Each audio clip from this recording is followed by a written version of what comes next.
An update now on CBSN New York on those 300 new subway cars NYC Transit pulled from service early Wednesday because of safety issues, including unreliable door mechanisms. Let's listen now to NYC Transit President Andy Byford. I would like to make very clear from the outset that the MTA finds Bombardier's latest and repeated failures with these cars to be wholly unacceptable. We intend to hold Bombardier fully accountable for this issue and for the other issues that we have experienced over the course of this contract. Third, I also want to set some expectations here for you all on this matter. We're briefing you now because in addition to safety, we believe in transparency, because we want to share information and to provide an update for the public. But I should say straight up, at this time, we don't have an answer to every question. We will go to questions and we'll do our best to answer them, but some matters are still under investigation. Because work and inspection of cars is ongoing. The reality is that one of the things complicating our work here is that Bombardier has not yet fully answered all of our questions. And while we're impatient to get to the bottom of all of these issues, we also know that it is critically important that we get accurate answers from Bombardier. So let me move on to describe to you the two incidents that brought this process to where we are today, the implications of which came to our attention by Bombardier in the normal course of them monitoring the indications and sensors that are present on the 179 cars.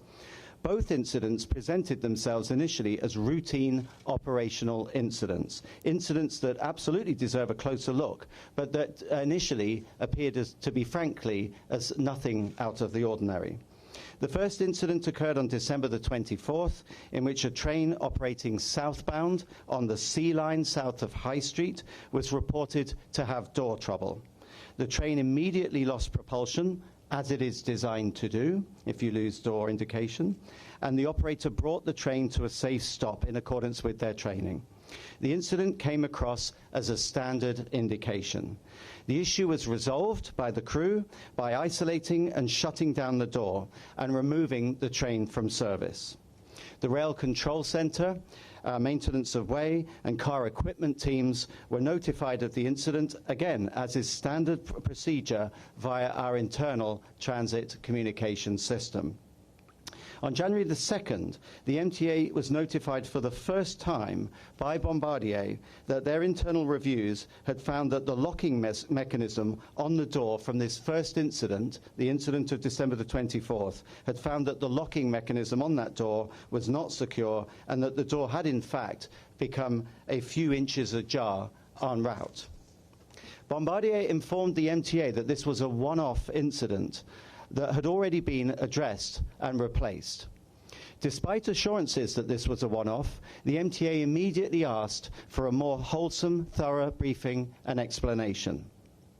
The second incident occurred on January the 3rd, southbound on the C line. This incident occurred at J Street Metrotech station, when door trouble was again reported. In accordance with standard protocol, the train crew locked one door panel. The train continued to operate, and the train was later removed from service and sent to the repair shop. Again, the Rail Control Center, maintenance of way, and car equipment teams were notified of the incident. And as a routine matter, Bombardier then looked more deeply into the two incidents that had occurred. On Tuesday, January the 7th, we were notified Bombardier for the first time that the potential for these two incidents to be more representative of a more systemic problem. Specifically, Bombardier informed us that while trying to get to the bottom of the incidents of the 24th and the 3rd, which I've just described to you, they had discovered that they might have a broader issue with the doors on the cars. Upon learning this, we took immediate, careful but immediate action, considered action, to ground the fleet. And as I said earlier, that action was consistent with our overriding priority and philosophy, namely that our customer safety is #1 priority and always will be. Overnight on the 7th of January, our team then proceeded to pull all of the R179 fleet, all 298 cars, out of service and replace them with spare cars, specifically R46s on the A, R32s on the C, and R143s, 160s, and R42s on the J line. So that's for a total of 298 cars, representing around 5% of our total fleet. So I want to commend, first up, the team, our operations team, our subways team, our car equipment teams, our rail control team, our wonderful, professional, unionized operators who rose to the challenge and who in very short order spent the whole night removing the 179s from service and replacing them with the older trains. It was a fantastic effort, a Herculean effort. The team was focused on ensuring that the morning rush of the next morning was impacted as little as possible, and they executed it beautifully.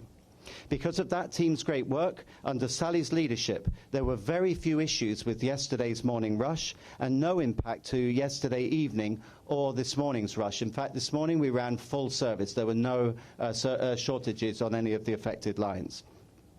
So let's now turn to what has happened once the cars were pulled out. First up, inspections. Every R179 car must be inspected and deemed to be working properly and safely, and to our complete satisfaction. There is a team of inspectors who are undertaking this task, and they are made up of Bombardier, obviously, as the manufacturer of the cars, a company called Cangni, K-A-N-G-N-I, Cangni, which is a subcontractor to Bombardier, responsible for the doors. LTK, who is an expert firm that we have hired as a third party. We're not just taking Bombardier's assurances. We're having an independent third party give us assurance that the fix is the right one and has been properly applied. And, of course, our own personnel, our own team here at New York City Transit. Bombardier originally informed us that they believed that complete full inspections of every 179 car, all 298 of them, could be completed within a matter of days. At this point, LTK, Bombardier and Cangni have been inspecting the cars since Tuesday evening, and they have performed initial inspections on 3 trains for a total of 24 cars. So 3 times 8, 24 cars. So clearly this is taking longer, much longer in fact, than Bombardier initially expected, and to be frank, that NYC Transit would like. We have directed Bombardier to dedicate all possible resources to these inspections, and we still want to see more from them. But, and this is a key point, we will not rush any cars back into service until we are wholly satisfied that it is safe to do so. So it will take as long as it safely takes. Because we want to ensure that this process is completed as quickly and safely as possible, but we're also looking at the systemic and procedural issues revealed in this process. And Bombardier has agreed, on our direction, Sally and mine, to a software upgrade to provide an additional level of assurance to the door condition on all of R179. So that's additional work, and that does explain why the process is taking longer than we initially thought it would. Now, since the grounding of the fleet, New York City Transit has taken a number of additional actions.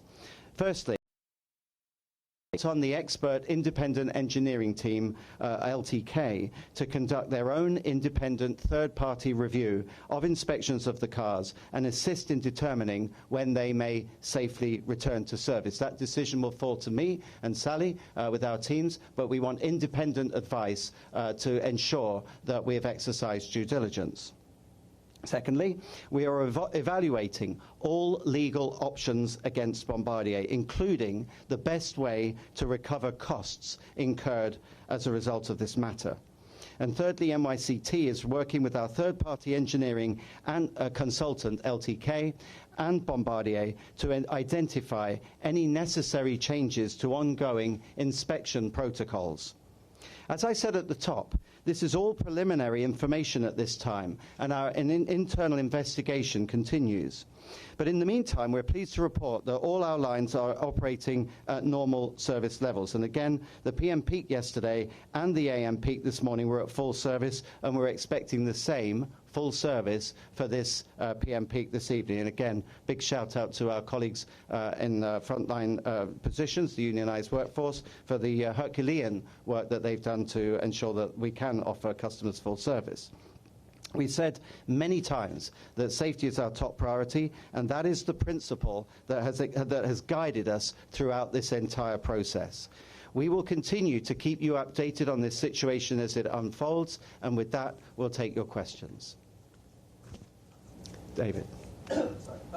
Do you have any knowledge of previous incidents with issues with these door functions? And were they, if you did have knowledge of those incidents, were they things that you flagged from Bombardier? Okay, so it's not uncommon for trains to have door issues, and particularly fairly early in a fleet's life, or when a train itself is new. Often you get door problems where the doors need to be adjusted. So that in itself is not uncommon. In every instance, if a train has door problems, the crew are trained in what to do. So if there is a problem that can be quickly fixed, no problem. Sometimes they secure a door out of service, and we would typically look to change the train over. If it's a fundamental problem with the door, then we'd immediately take the train out of service. So it's not unusual to have train door problems, and certainly we have had them with the R179s. In every case the incident is investigated, we raise what's called a train trouble card. That is looked at both by our own forces.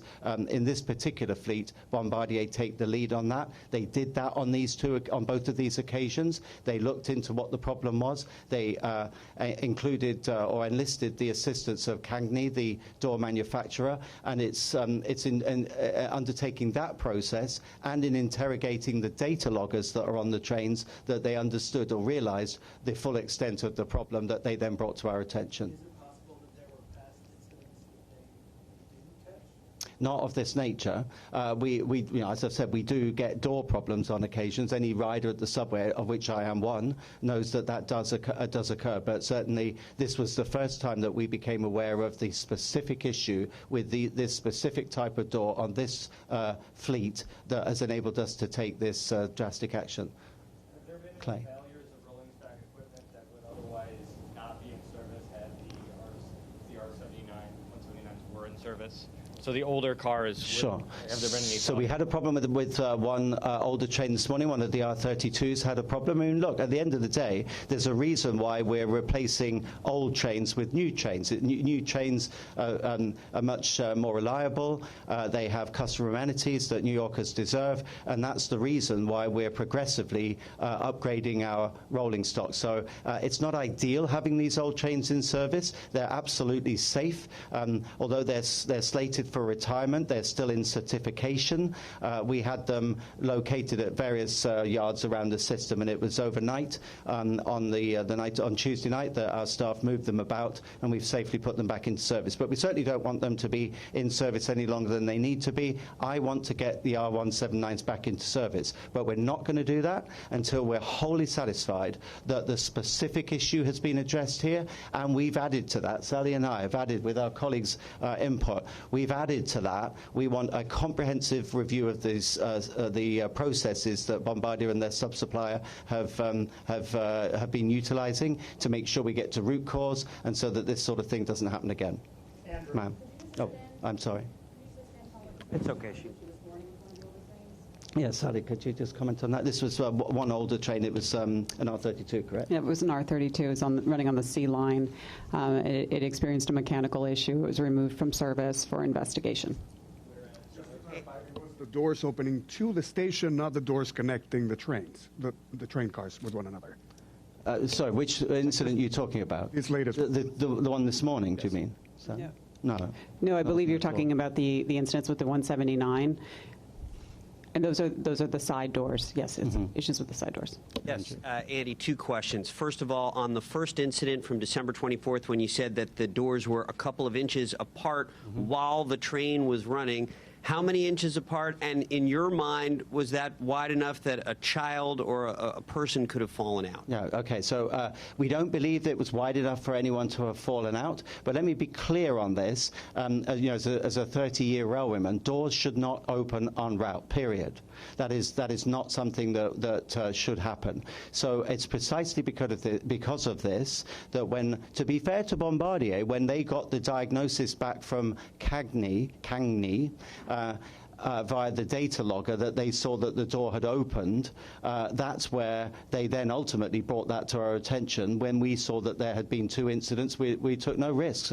You don't withdraw a fleet lightly, but I saw enough to say to me, I want this whole fleet checked, and we'll put in old trains instead of the 179s. And just as a quick follow-up, yesterday, Controller Scott Stringer, who is a fan of yours, said nonetheless that the MTA has been incompetent in its oversight of Bombardier. These doors are not the first problem you've had with these trains. They were delivered late. You had compressor problems.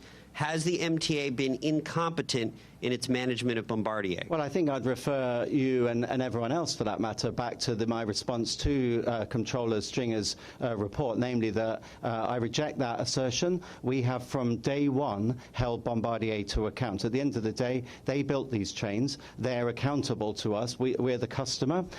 We actually have secured 18 free cars because of the deficiencies in Bombardier's delivery of these trains. So, in my 2 years here, I have had multiple meetings with Bombardier. In this process that we're here to talk about today, I have had direct CEO to president discussions, and the president, or in his case CEO of Bombardier, knows that we're very unhappy about this situation.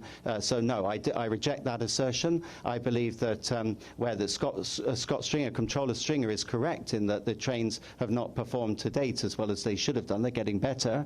I reject absolutely outright the assertion that we've been in any way negligent in our performance management of that contractor.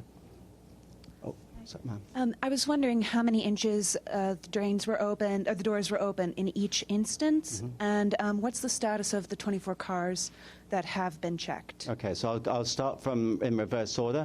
There's 24 cars have been checked, and there's a number of checks that we're applying. We're not yet through all of the checks. So if you like, there's a first round of checks that those 24 trains have passed. We're not putting them back into service yet because, as I said in my earlier remarks, we're not satisfying ourselves with just having Bombardier and their door manufacturer address the root cause, which was that the door switch for some reason allowed the door to open.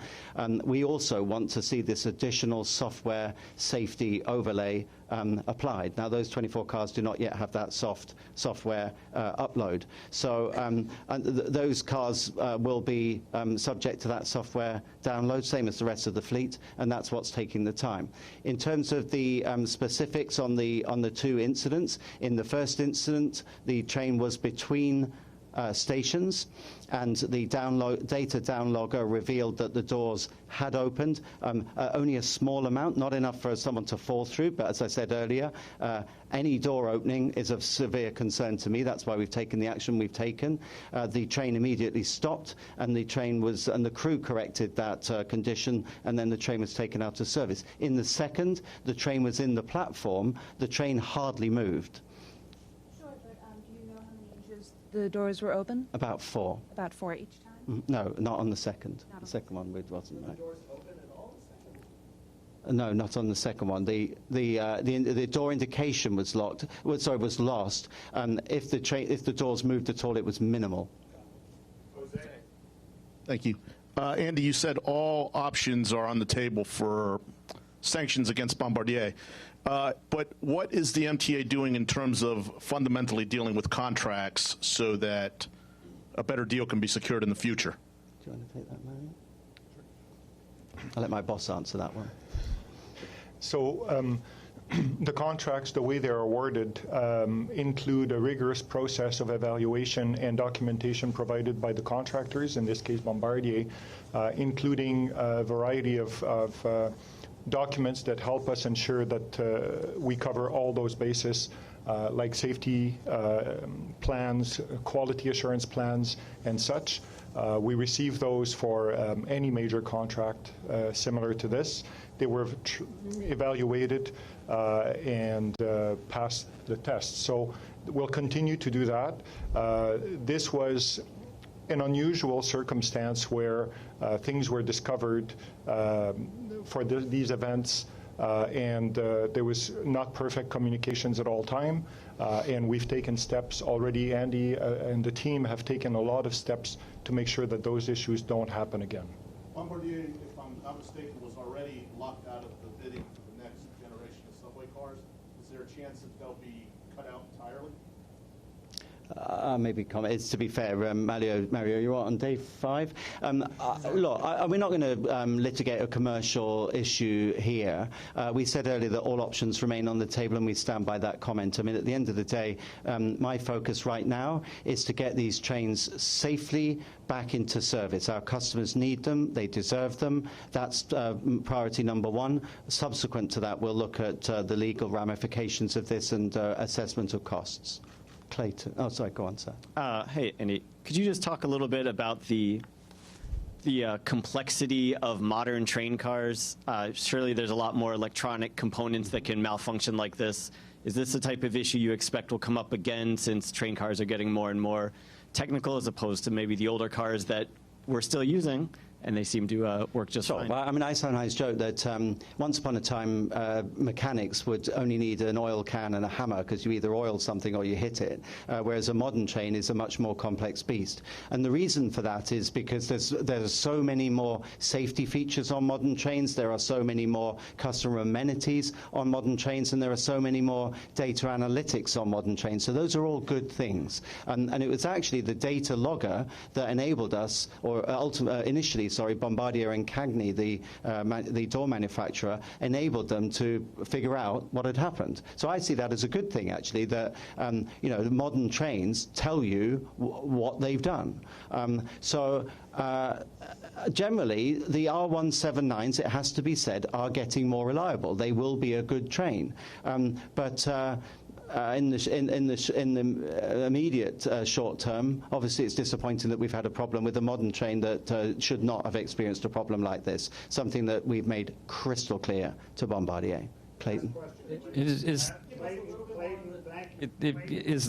Can you give us any update on any movement that you've had with Alstom in terms of bringing them into the fold, so you're not dependent on 2 rail car manufacturers to produce your rolling stock for the subway? Well, again, Clayton, I'll have to be a bit careful with the sort of commercial considerations of that question. Let me just answer it in broad terms, namely that we've just received CPRB approval, effectively, for the biggest capital program in MTA's history, $51 billion, of which $40 billion is coming to New York City Transit. And a large chunk of that, a fair chunk of that, is going towards new rolling stock. So we need more suppliers, more contractors in the game. We want competitive bidding. We want quality products. We want products that work out of the box. And that's something that I always stress to would-be suppliers. I want equipment that works reliably first time. I don't want excessive teething troubles. So I am familiar with Alstom. I've dealt with them before in Toronto in my previous job. They produce nice products. They supplied the signaling system up there at work first time. It was excellent. So let's see what happens in coming months. We certainly welcome other bidders coming into the fold. So have you seen an issue like this from, you've worked at 3 other Sure. transit agencies. Have you ever seen a problem like this with rolling stock? I've seen incidents where doors have come open. Yes. The overall delivery of these cars. I look back over my career. I can't remember any fleet introduction that was flawless. In other words, that didn't have any problems. These are complex, highly technical pieces of equipment that take some adjustment when they first come into service. Obviously, they're tested. We put any new product, be that a signaling system, or particularly let's talk about rolling stock, any train goes through a detailed testing period. Typically, you have to, the manufacturer has to produce a prototype. They did. They have to run a series of, or a certain number of hours trouble-free before you will accept a train, and in this case, they did that too. And ultimately, typically trains get more reliable as they start to bed in and faults are designed out. But It's not unique to here. I have seen problems elsewhere where new fleets have come in and initially they've had problems. I think back to my time in Toronto where door problems were not uncommon, traction problems in some cases, but you work methodically, you work carefully with the manufacturer in partnership, you identify root cause, you design out the problems, but you always keep safety to the fore. We did not take this decision lightly to remove these trains from service, but Sally and I saw enough to say we cannot tolerate this risk. We're putting safety first. We'll get these trains back when they're good and ready. But had you ever taken a higher? No, not me personally, no. What exactly is the cause of these doors being slightly ajar? What has Bombardier shared with you on this? The main issue appears to be that there's some adjustment required on the switching mechanism. It is quite technical, but let's just call it the switch on the door panels. So we've identified what needs to be done. Crews are out there right now, Bombardier crews and suppliers. They've flown people over from China, the door manufacturer, working with our forces, with LTK, the independent engineer, and they are working their way through making these adjustments to the door panels. But just in case you missed it earlier, we have insisted that in tandem an additional safety overlay be implemented, namely additional software to provide a level of redundancy over and above what we currently have. All right, last question. Al, go ahead. Andy, just to be clear, there's never a danger of the doors completely flying open while the train was in service? Well, not in the incidents that we're discussing, no. I mean, the door came ajar, as I previously answered, but I'm not taking that risk, precisely because that door had opened a short distance, and because we then had this subsequent, less dramatic, shall we say, incident at on the sea line. Thank you. I'm not taking that risk, and that's why we've taken these trains out of service, and that's why we're also taking our time to not just address what appears to be the primary root cause, but I'm also taking a very close look at the quality assurance processes that Bombardier and their sub-supplier have used. We're looking at their methodologies, their processes. We've insisted that they give us full documentation on quantified risk assessment. So I'm keen to get these trains back into service. Customers want them, but they'll come back when we're wholly satisfied that we found a safe way to do that. Thanks, everybody. Thank you.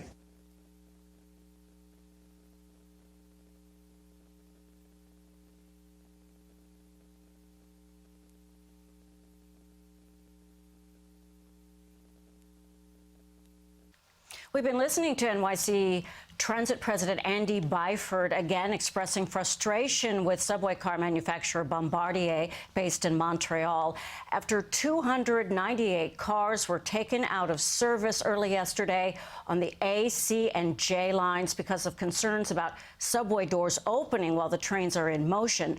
Byford says what's happened by Bombardier is unacceptable. Bombardier points the finger at a manufacturer, the door manufacturer called Kangni in China. Byford basing taking these trains out of service on two incidences. First, Christmas Eve, a southbound C line train had door trouble. It was in between stations. The door was a couple inches apart. He does not believe it was apart enough for somebody to fall out. The train was brought to a stop. Issue resolved. No injuries. Train out of service. Second time it happened, January 3rd, southbound C line train. Trouble reported as the train was on the platform with the doors. Crew locked the door panel. No injuries. Train out of service. So Byford talking about the fix.